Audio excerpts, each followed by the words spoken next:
Domestic violence against children in the United States. We'll have our introduction, our types of domestic violence against children, warning signs and effects, and then our final thoughts. So what exactly is domestic violence? As stated by the American Society of Positive Care of Children in 2018, domestic violence was defined as a pattern of abusive behavior in any relationship. Pretty much that is saying it could be a husband and wife, a boyfriend and girlfriend, a mom and her daughter, a son and his father, anything that pretty much involves two people, sometimes maybe even more than two people. It's always usually about control.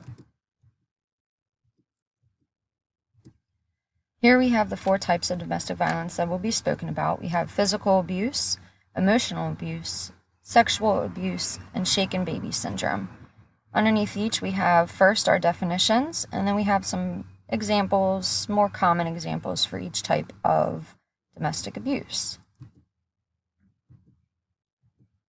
In 2017, the American Society did a survey of victims by age.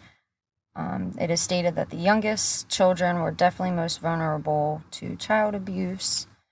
And here are just some common facts from the survey that the American Society got.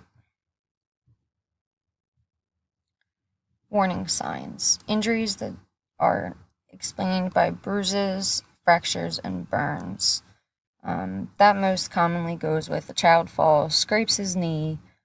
You know, if a child shows up with a broken arm and say, oh, he just tripped and fell, most of the time that's probably not what really happened. Early pregnancy is definitely a major thing that can happen.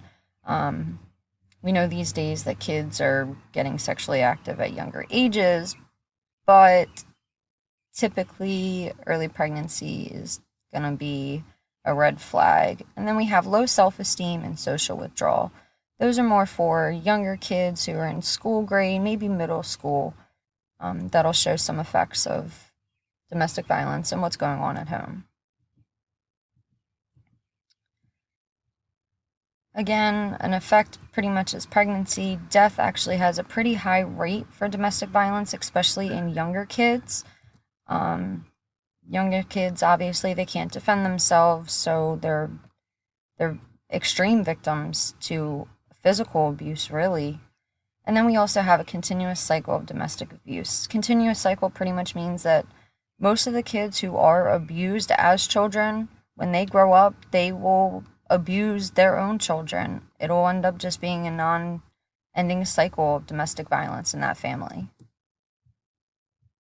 Help us help them. Become more involved in things that go on with our kids. In schools, at home, maybe not even just our kids, our friends' kids, or even a stranger's kid. If you see some child struggling, reach out a hand. Let them know that they're not alone. Definitely become more involved in the types, warning signs, and future effects on domestic violence. If we don't make a change and become more informed on what's going on in the different types of domestic violence and the red flags, it's really never going to change. And then lastly, definitely set an example. Kids learn from us. They watch what we do, they watch what we say, they listen and hear everything. They will follow our footsteps. If we don't want that, then we need to be the example for children in this world.